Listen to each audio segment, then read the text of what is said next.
Então, aqueles que estão chegando agora, Maxulani é um companheiro muito querido de todos nós. Por meio dessa ferramenta virtual, estamos tendo a oportunidade de matar um pouco a saudade, Max, mas na certeza de que em breve teremos a oportunidade de estarmos juntos novamente. Então, com votos de muita paz, a palavra é sua, um ótimo trabalho, que Deus o abençoe. Muito obrigado por aceitar o convite, pela sua disponibilidade. Nós é que agradecemos, Carlos. Muito obrigado. Então, boa noite a todas, boa noite a todos. A paz do nosso divino Senhor permaneça em nossos corações, hoje e sempre. E é sobre ele que nós vamos falar hoje e vamos examinar Ajuda-te e o céu te ajudará, que está no Evangelho segundo o Espiritismo, em um movimento que Kardec nos ensina sobre estas palavras de Jesus. E Jesus, foi anotado por Mateus no capítulo de 7 a 11, irá nos dizer: pedi e se vos dará, buscai e achareis, batei à porta e se vos abrirá, porquanto quem pede, recebe, e quem procura, acha. E há aquele que bata à porta, abrir-se-á. Complementa Jesus dizendo: qual homem dentre vós que dá uma pedra ao filho que lhe pede pão? Ou se pedir um peixe, dar-lhe-á uma serpente? Ora, se sendo maus como sois, sabeis dar boas coisas aos vossos filhos, não é lógico que, com mais forte razão, vosso Pai que está nos céus dê os bens verdadeiros aos que lhes pedirem? Então, essas palavras de Jesus foram tomadas por Allan Kardec no capítulo 25 e foram examinadas. E o nosso mestre de Lyon nos ensina e nos faz compreender tão profundas palavras, dizendo-nos que, do ponto de vista terreno, buscai e achareis é análogo a outra máxima, que significa ajuda-te a ti mesmo, que o céu te ajudará. Faça a tua parte, que o Pai te ajudará. É o princípio, diz Kardec, da lei de trabalho. E, por consequência disso, da lei de progresso, porque a gente sabe que a lei de progresso decorre da lei de trabalho, ela é filha da lei de trabalho. E isso faz com que cada um de nós, envolvidos pela lei do trabalho, gerando o progresso, desenvolvamos as forças da inteligência e, consequentemente, as forças do moral. Allan Kardec, quando fala de lei do trabalho e lei de progresso, ele, vamos nos recordar, tratou desses dois temas no livro, o seu primeiro livro, o Livro dos Espíritos, na terceira parte, que se chama das Leis Morais. E lá no capítulo 3, ele trata da lei do trabalho, e no capítulo 8, ele trata da lei de progresso. Para que nós possamos construir esse conhecimento, subsidiar nossas análises, nós resolvemos tomar um pouco desses ensinos que estão lá e trazer aqui para as nossas reflexões. Kardec, no capítulo 3, fala da necessidade do trabalho e do limite do trabalho, do repouso. Então, na questão 674, ele perguntou aos espíritos: a necessidade do trabalho é lei da natureza? E os espíritos nos responderam: o trabalho é lei da natureza, por isso mesmo que constitui uma necessidade. E a civilização obriga o homem, obriga, é a palavra dos espíritos, a trabalhar mais, porque lhes aumenta as necessidades e os gozos. Na questão ainda 675, eles irão nos dizer de maneira muito clara: toda ocupação útil é trabalho. Então, todas as vezes que estivermos envolvidos com a ocupação útil, estamos, segundo a lei de Deus, trabalhando. Mas também trataram do limite do trabalho. Até quando eu posso ir? Até quando eu devo parar? Perguntas que a gente poderia se fazer e que os espíritos disseram de maneira clara, que deveríamos parar de acordo com as nossas forças. E isso, disseram eles, está no nosso livre-arbítrio. Podemos escolher decidir isso segundo a nossa própria consciência. E Allan Kardec, depois de feitas essas considerações, ele irá nos dizer, neste livro, o Evangelho segundo o Espiritismo, agora no item 3, que Deus fez do trabalho uma necessidade e lhe disse: procura e acharás, trabalha e produzirás. Então aqui Allan Kardec associa as palavras de Jesus com a lei de trabalho. Dessa maneira, disse Allan Kardec, serás filho das tuas obras, terás delas o mérito e serás recompensado de acordo com o que hajas feito. Então aqui também a lei do mérito. A gente responde pelos nossos resultados segundo as nossas obras. Então, caberá a cada um perceber o que procura, porque o que procura precisará trabalhar para se produzir o que se procura.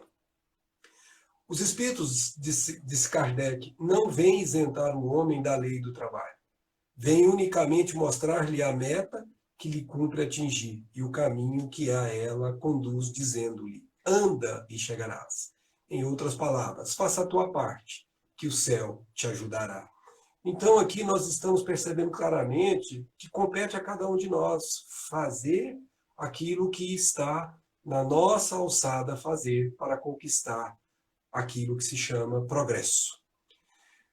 Os espíritos, disseram que nós toparíamos com as dificuldades, com as pedras, mas que nós mesmos deveríamos afastar essas dificuldades. Não sozinhos, porque eles nos dariam a força necessária se quiséssemos empregá-las. Por isso que o auxílio dos espíritos está sempre à nossa disposição, desde que queiramos buscá-los. Mas no mesmo capítulo 8 do livro dos Espíritos, Allan Kardec trata da lei do progresso, falando do estado de natureza, da marcha do progresso, dos povos degenerados, da civilização, do progresso da legislação humana e da influência do espiritismo no progresso. Nós aqui retiramos alguns excertos para a nossa análise, como essa questão 779, em que Kardec pergunta aos espíritos: a força para progredir, áurea, tira o homem em si mesmo, ou o progresso é apenas fruto de um ensinamento? Ou seja, trazemos isso em nós, ou isso é produto de um ensino? Os espíritos disseram a Kardec: o homem se desenvolve por si mesmo, naturalmente. Então tem uma força que nos impele para isso. Kardec usa muito a expressão a força das coisas. Mas nem todos progridem simultaneamente e do mesmo modo. Por isso é que então os mais adiantados têm o dever de auxiliar aqueles que estão menos adiantados. E o contato social tem essa função também de um ajudar o outro. Kardec faz uma pergunta interessante para os nossos estudos. O progresso moral acompanha sempre o progresso intelectual? É a questão 780. E eles disseram: o progresso moral, ele decorre do progresso intelectual, mas nem sempre segue imediatamente. Ou seja, nós precisamos desenvolver primeiro a parte da inteligência para poder começar a discernir, a separar o bem do mal e saber, então, seguir o caminho do moral elevado. Disseram eles, na 780b, que a moral e a inteligência são duas forças. Olha a expressão que eles usaram. Forças que só com o tempo chegam a equilibrar-se. São as asas, na linguagem de Emmanuel, que nós iremos um dia conquistar para atingir os pórticos da nossa própria espiritualização. Ainda examinando a questão da lei de progresso, Kardec pergunta: tem o homem o poder de paralisar a marcha do progresso? Ou seja, nós poderíamos interromper isso? Eles disseram: não, mas tem, às vezes, o de embaraçá-la. Ou seja, nós podemos até atrapalhar, mas não poderíamos evitar. Mais cedo ou mais tarde, ela irá passar por nós como se passa por cima de um pedregulho. E aí Allan Kardec irá tratar no Evangelho segundo o Espiritismo, neste capítulo 25, os ensinos referentes às palavras de Jesus. E ele vai nos dizer que na infância da humanidade, ou de nossas origens, nós só aplicávamos a inteligência quando procurávamos pelo alimento, pelos meios de preservar das intempéries e para nos defender dos nossos inimigos naquela época. Agora, Deus nos deu, segundo as palavras de Kardec, mais do que deu ao animal. Ele nos deu o desejo incessante do melhor. Então veja a expressão, o desejo incessante do melhor, que nós precisamos aqui examinar. É esse desejo que nos impele, que nos leva a. Não temos como fugir disso. A pesquisa dos meios de melhorar a nossa posição, que nos leva às próprias descobertas. Veja quantas descobertas já fizemos ao longo do tempo em termos de humanidade. As invenções. Agora mesmo estamos falando por essa tecnologia maravilhosa que há pouco tempo, muito pouco tempo, não existia. Ao aperfeiçoamento da ciência, veja que nós estamos vivendo uma pandemia, mas existe todo um conjunto de trabalhadores da ciência buscando a solução do problema. Porque a ciência nos dá o que nos falta, por isso precisamos desenvolver a inteligência, o intelecto. Pelas nossas pesquisas, inteligência nos engrandece e o moral nos depura. Então nós precisamos sim elevar-nos pela inteligência, porque a moral se depurará na consequência disso. Então as necessidades do corpo que nós vamos atendendo por essa força do desejo de bem-estar, ela vai ser seguida naturalmente com o tempo pelo desejo do alimento espiritual. Não só de pão vive o homem, mas do pão espiritual de que todos nós nos nutrimos em essência. Daí porque desenvolver a inteligência gera como consequência desenvolver o nosso moral. Allan Kardec, ainda no Livro dos Espíritos, tem um termo que ele usa, que é homem carnal e homem moral. Lá nos seus comentários da questão 941, que está na quarta parte do Livro dos Espíritos, ele irá nos dizer: o homem carnal, mais preso à vida corpórea do que à vida espiritual, tem na terra penas e gozos materiais. Sua felicidade consiste na satisfação fugaz de todos os seus desejos. Esse é o perfil típico do materialista que busca satisfazer os seus desejos, seus anseios, mas ainda não busca satisfazer aquele vazio existencial, aquela essência da qual ele é feito. E isso, diz Kardec, é o homem moral, aquele que já se colocou acima das necessidades desse mundo, que são criadas pelas paixões, e já nesse mundo da matéria, esse mundo que vivemos, ele já começa a experimentar o gozo que o homem material desconhece. Então, aqui é a essência daquilo que é a gente fazer o bem sem nenhuma intenção que não seja o próprio bem. Nós somos os primeiros a nos beneficiarmos dessa experimentação íntima que mexe com sentimentos profundos dentro de nós. Muito mais do que o outro que recebeu a nossa ajuda, seja ela direta ou seja ela subsidiária, sem que a pessoa saiba quem somos, nos trará uma satisfação íntima que o homem que busca o material não tem ainda dentro de si. Mas Kardec também, ainda neste capítulo 25, examina outra lei. Veja quantas leis ele trata dentro de um capítulo. Aliás, este capítulo, se nós observarmos, não tem participação dos espíritos. É somente Kardec que trata nesse capítulo, o que é raro. A maior parte dos capítulos tem a parte que ele fala e tem a parte que os espíritos falam. Nesse capítulo em particular, somente Kardec está falando. E ele vai nos ensinar sobre a lei de reencarnação também. Ele diz assim: mas o progresso que cada um realiza individualmente no curso da vida é bem pouca coisa. É praticamente imperceptível na maioria deles. Então, como poderia, pergunta ele, como poderia então progredir a humanidade sem a pré-existência e a resistência da alma? Ora, se a gente está fazendo um progresso muito sutil em cada encarnação, a gente mal se percebe progredindo. E do mesmo jeito a humanidade. Como poderia, se você tivesse só uma existência, isso ser possível? E aí vem o pedagogo Allan Kardec nos ensinar, e aqui tomamos a liberdade de trazer na íntegra as suas palavras. Diz ele: se as almas se fossem todos os dias para não mais voltarem, a humanidade se renovaria incessantemente com os elementos primitivos, tendo de fazer tudo, de aprender tudo de novo. Ou seja, ela não teria como se tivesse aprendido nada.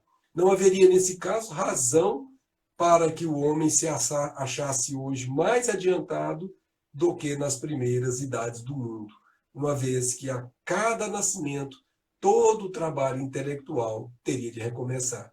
Vejamos, queridas amigas e amigos, como isso é sensato e lógico. Você não precisa ser religioso para poder compreender isso. Isso é questão de raciocínio. Como é que você entende que a cada vez a humanidade está se tornando melhor se você não renascesse de novo trazendo a bagagem que você já adquiriu antes, que reflete na individualidade como as predisposições, como as tendências, as vocações, e a mesma forma como reflete na coletividade pelos rumos que a coletividade vai buscando ao longo das suas diversas gerações. Então, fica muito óbvio, Kardec diz, ao contrário, voltando com o progresso que já realizou e adquirindo de cada vez alguma coisa a mais, a alma passa gradualmente da barbárie à civilização material e da civilização material para a civilização moral que estamos agora começando a conquistar com o mundo de regeneração que está nos seus albores neste planeta abençoado. Então aqui nós temos claramente um exame lógico, racional, que Allan Kardec faz, que justifica e explica a encarnação.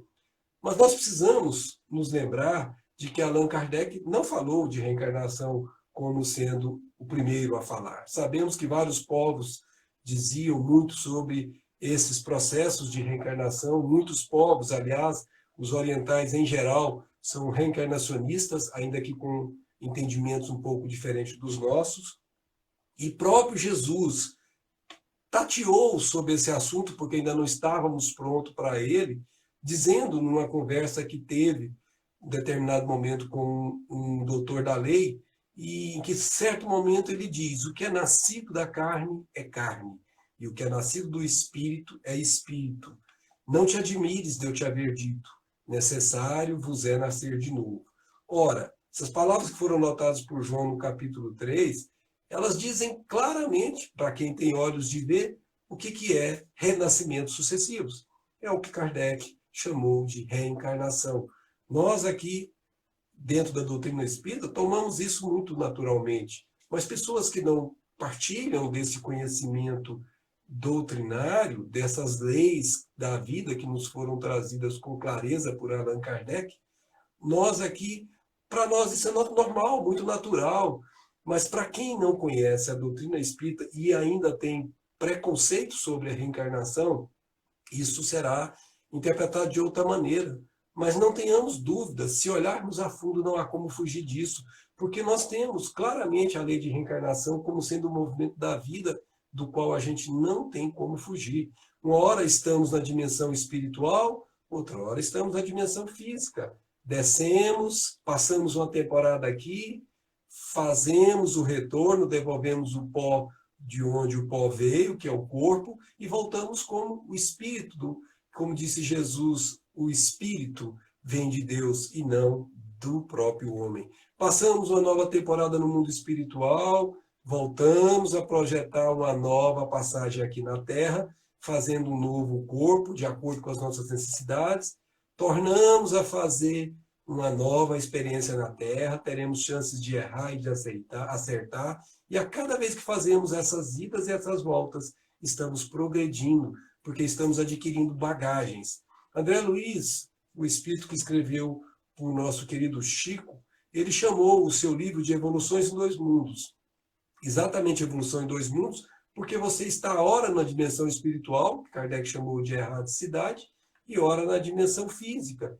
E ao longo de tempo, multimilenares, nós passamos por diversas experiências nos mundos primitivos, nos mundos de expiações e provas, nos mundos de regeneração que começamos a alvorecer neste planeta, e um dia chegaremos aos mundos felizes.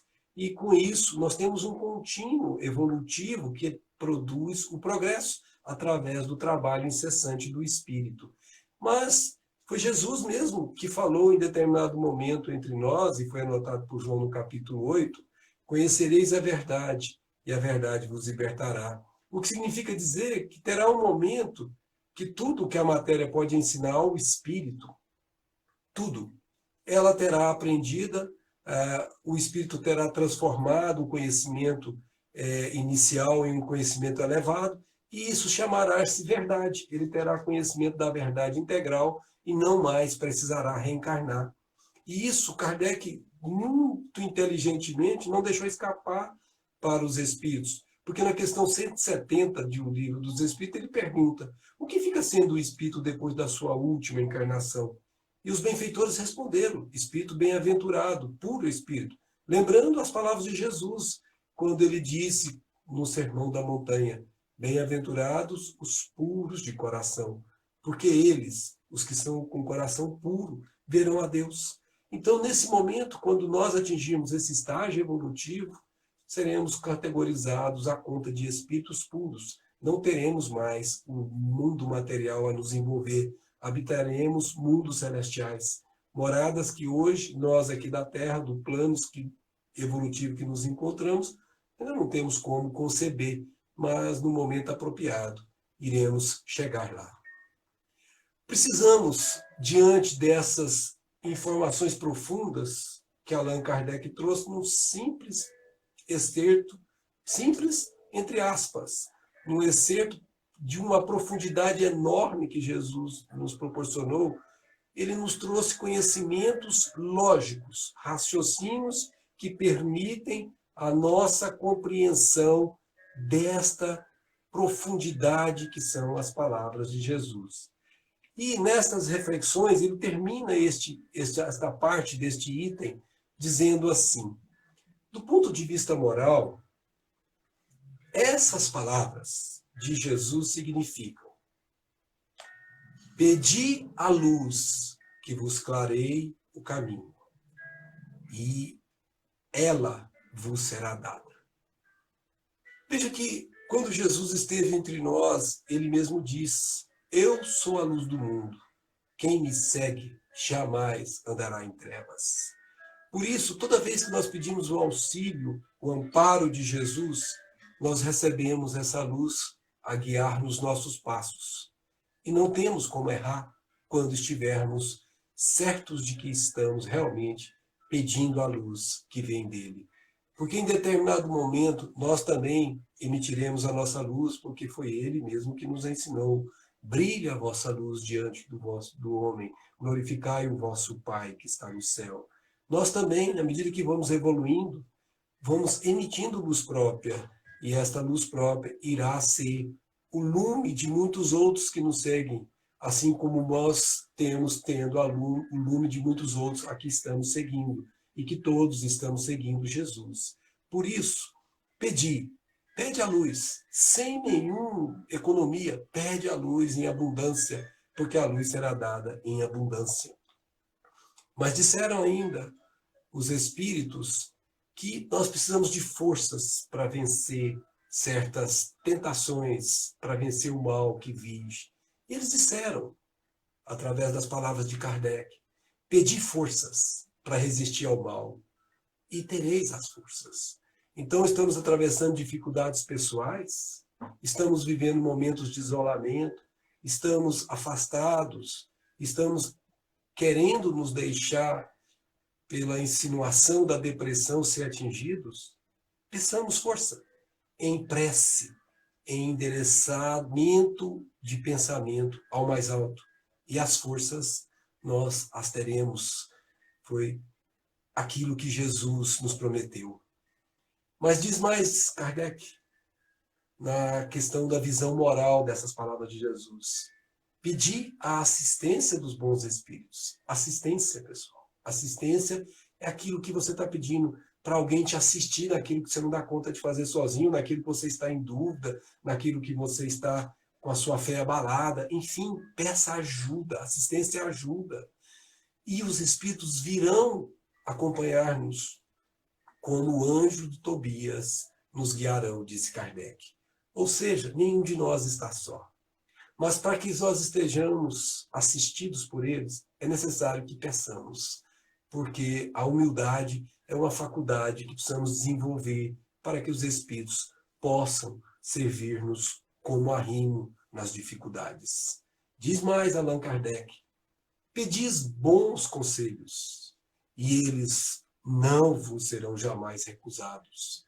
Então, quando as coisas estão titubeantes, não sabemos o que decidir, como decidir, peçamos a eles: o que fazer? O que fazer agora, irmãos? Eu não tenho certeza do que esse é o caminho certo. Então, eu peço em pensamento, no movimento de prece, um pensamento, portanto, elevado, para que eles me aconselhem. E se eu me fechar no meu mundo íntimo, sem que eu perceba, virá uma intuição como se fosse do nada, como se fosse, como dizem os ingleses, um insight, alguma coisa que nasceu da minha cabeça. Na verdade, não nasceu.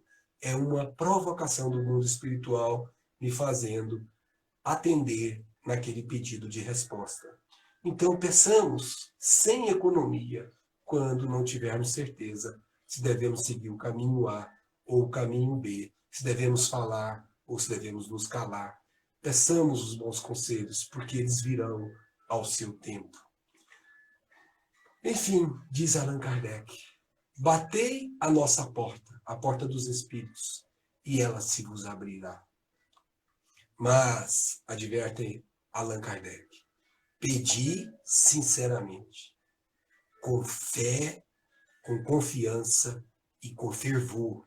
Tem que ter uma energia dentro do coração. Você tem que querer aquilo no fundo do seu coração. Você tem que estar com você na sua intimidade.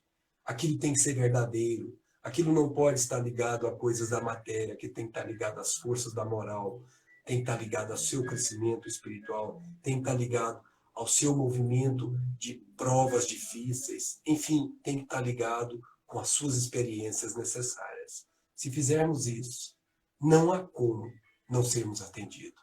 É preciso que façamos com sinceridade, que façamos com fé, ou seja, a certeza de que vai acontecer, a certeza de que os espíritos estão lá a nos esperar. Então, com isso, virá o fervor, aquele movimento de muita energia íntima que assegura-nos a certeza do acontecer. Certa ocasião, Jesus, aquele doce rabi de há 2000 anos, disse-nos, tratando exatamente desses movimentos de incertezas a que todos nós passamos em certos momentos. Não vos inquieteis por saber onde achareis o que comer para sustento da vossa vida, nem de onde tirareis vestes para cobrir o vosso corpo. Não vos inquieteis, disse o Rabi. Por que ele diz isso?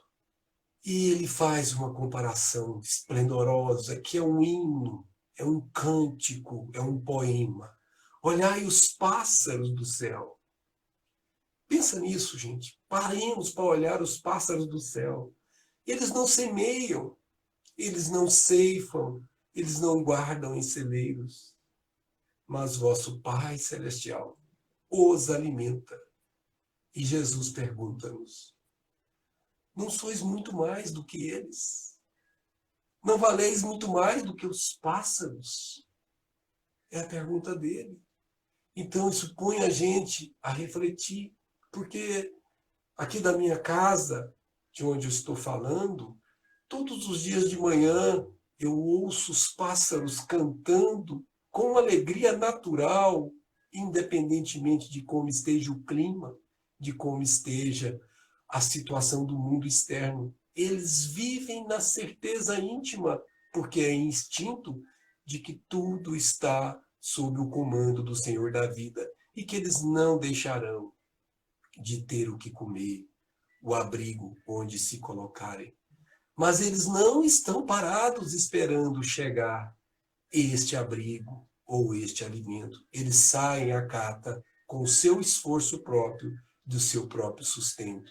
Assim também compete a nós movermos as nossas forças, fazermos a nossa parte para que o céu nos ajude. E Jesus ainda nos dirá neste poema divino, olhai como crescem os lírios do campo. Quem já viu os lírios do campo vê, sabem como eles são belos e são do campo, são naturais. Disse Jesus, esses lírios do campo não trabalham, não fiam. Entretanto, eu vos declaro, disse doce Rabi, que nem Salomão, em toda a sua glória, jamais se vestiu como um deles. E diríamos 2000 anos atualizados, nenhum de nós, 2000 anos passados, com toda a tecnologia que nos proporciona os recursos que temos hoje, temos a glória da beleza de um lírio do campo, seja em que situação for. E por isso Jesus vai nos dizer, então, Não vos inquieteis dizendo que havemos de comer, que havemos de beber, com que nos havemos de vestir. Não vos inquieteis, não vos preocupeis, faça a tua parte, e isso tudo vos será dado. Faça a vossa parte, porque é isso que o Pai espera, o esforço do Filho, para que ele tenha o mérito da obra. Vosso Pai Celestial, disse Jesus, sabe que precisais de tudo isso. Ora, se ele sabe que o pássaro precisa, quanto mais nós outros espíritos que vamos conhecê-lo. Então, encerra Jesus nos dizendo: buscai em primeiro lugar o reino de Deus e a sua justiça, e todas estas coisas vos serão dadas por acréscimo. Pensemos nisso, gente. Certa ocasião de minha vida, me permito aqui falar pessoalmente sobre isso, porque elucida, e é uma experiência pessoal minha. Eu tive que tomar uma decisão de abandonar a minha carreira profissional, que me facultava recebimento de montantes significativos, que me proporcionava, especialmente a minha família, um conforto material que achávamos que deveríamos prover a ela. E, em determinado momento, tomamos a decisão de não prosseguir nesta carreira que nos ocupava praticamente todo o tempo, para seguir a carreira do progresso espiritual, devotando-nos à doutrina espírita e ao ensino de maneira geral. E aí veio a dúvida: não vai faltar para a minha família as necessidades, o atendimento delas? E ainda me recordo como se fosse hoje, na acústica da alma, ouvindo meu benfeitor dizer: meu filho, nada te faltará. Cumpra-se a tua programação espiritual que te compete, e o resto vos será dado por acréscimo. Isso, para mim, marcou definitivamente os meus passos. E é por isso que hoje eu me sinto completamente preenchido por tudo aquilo que eu tenho feito, que me dá esse verdadeiro sabor de um júbilo interno. E é por isso que eu digo a todos nós: façamos isso que Jesus nos recomendou. Busquemos primeiro o reino de Deus e a sua justiça, lei de causa e efeito, tudo que se refere às leis de justiça. E tudo mais, sem exceção, nos será dado por acréscimo, porque tal como o pássaro, faremos a nossa parte na obra. E é por isso que dizemos, amigas e amigos, sigamos com Jesus e jamais estaremos em trevas. Muita paz a todas, muita paz a todos e muito obrigado pela atenção. Ficamos à disposição para as perguntas.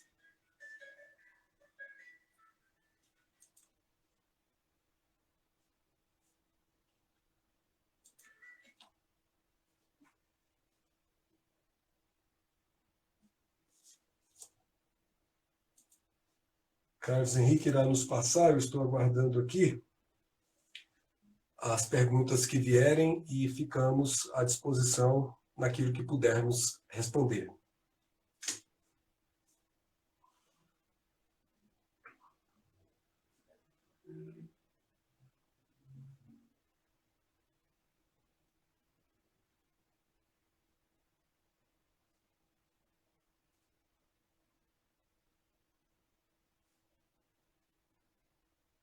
Ele já está digitando, peço a paciência de cada um de vocês para que a gente possa receber aqui as perguntas, porque o áudio está dando um delay, um atraso, e a gente decidiu fazer a pergunta.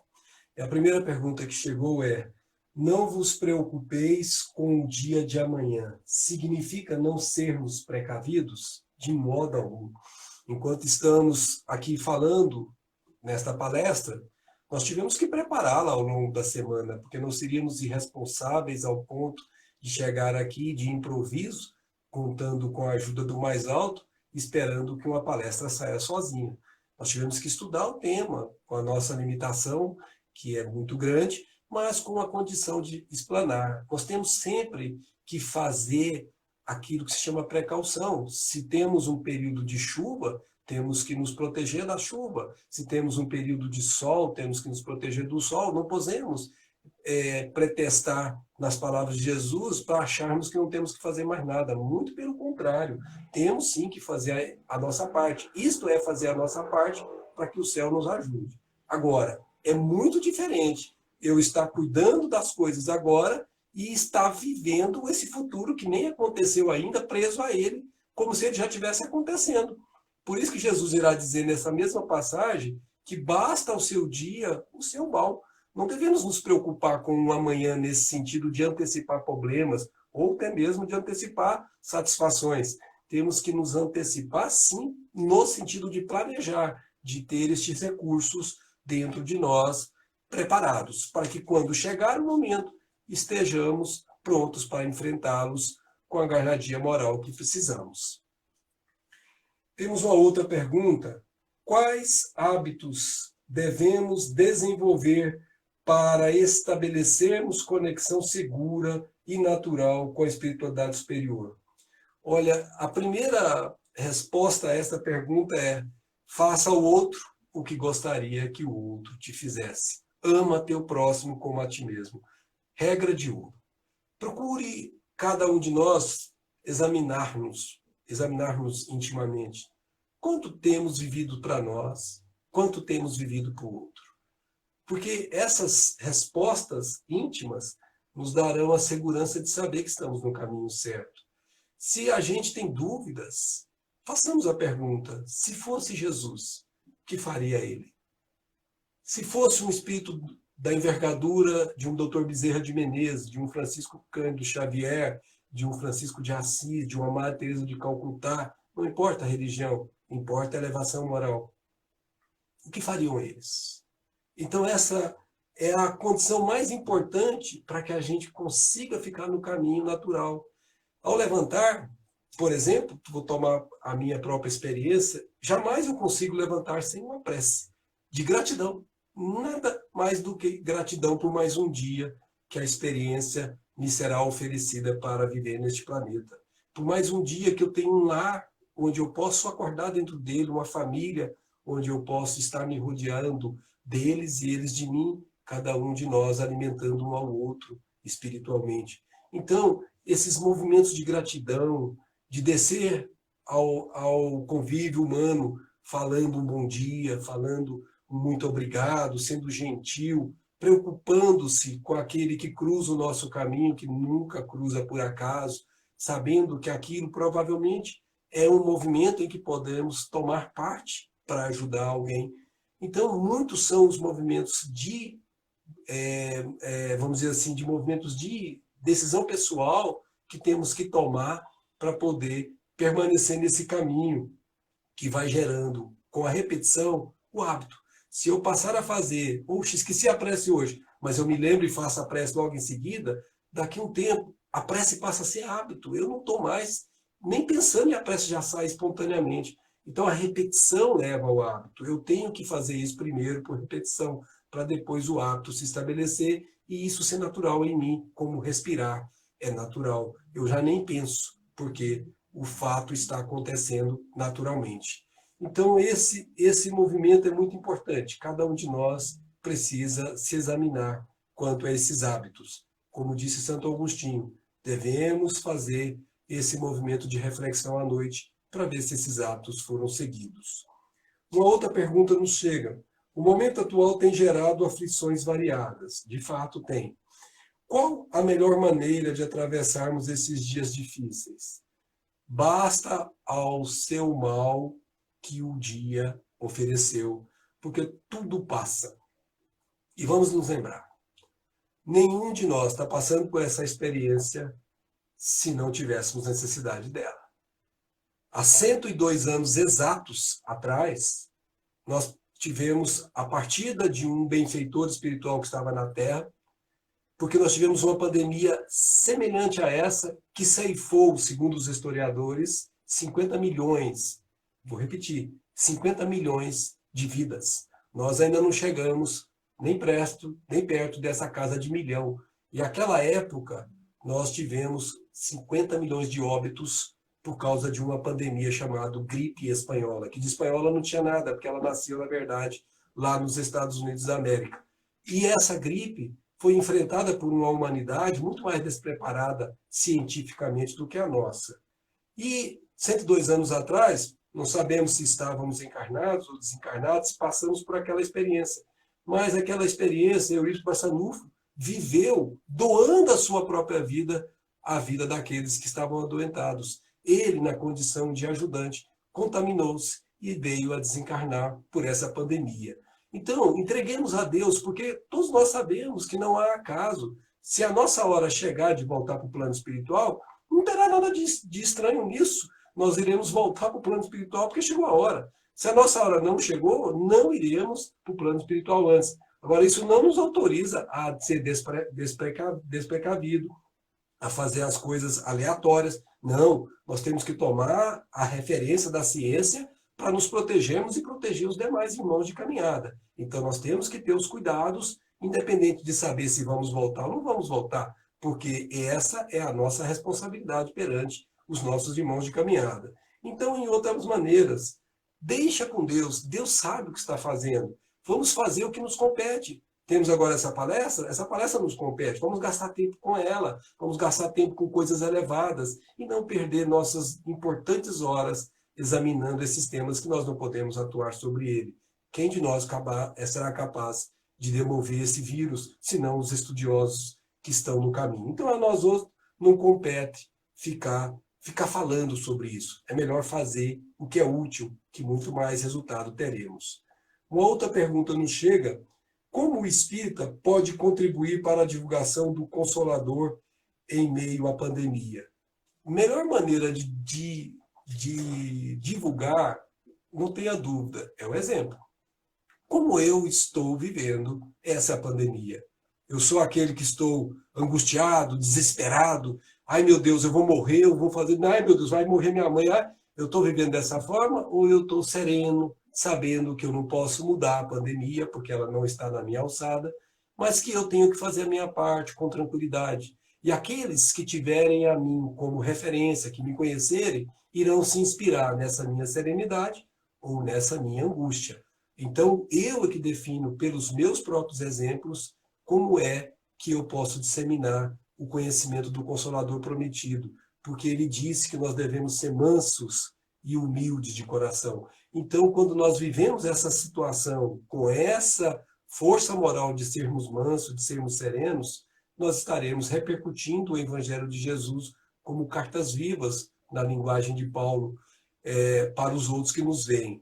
E, além disso, podemos fazer o que estamos fazendo aqui, fazer uma discussão de grupo, conversar sobre o Evangelho, ajudar a educação uns dos outros. Todos nós nos aprendemos uns com os outros. Agora, nesse momento, eu estou na posição de falar. No outro momento, eu estou na posição de ouvir. No outro momento, nós estaremos na posição de dialogar, de forma que um ajude o outro na compreensão. Enfim, há várias maneiras.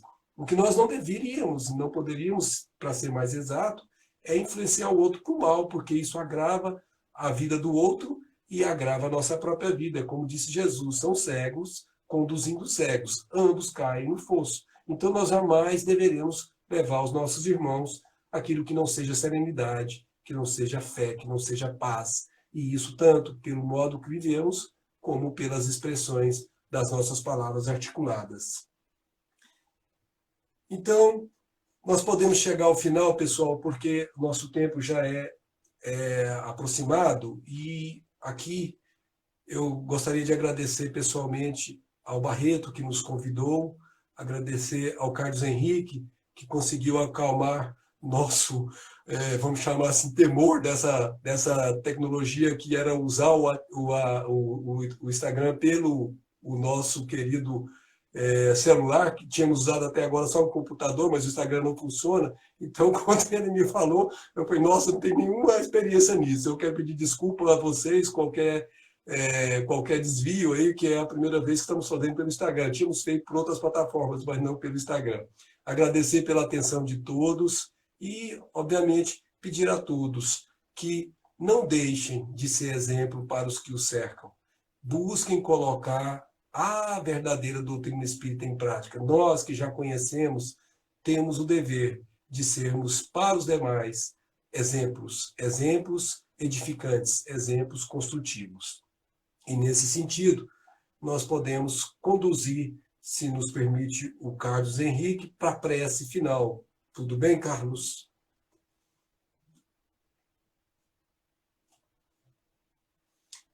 E além disso, o Carlos está me lembrando aqui, me desculpa, a semana que vem, ele está me pedindo para avisar vocês que será a Nádia Matos com o tema Vida após Vida. Ou melhor, Vida após a Vida. Então, não percam, né? A Nádia estará aí conosco na próxima semana. Não percam essa oportunidade de palestra, de conhecimento, porque o tema é bem sugestivo. Vida após vida. Então, tenhamos todos uma ótima semana e que possamos colocar em prática os ensinos de Jesus.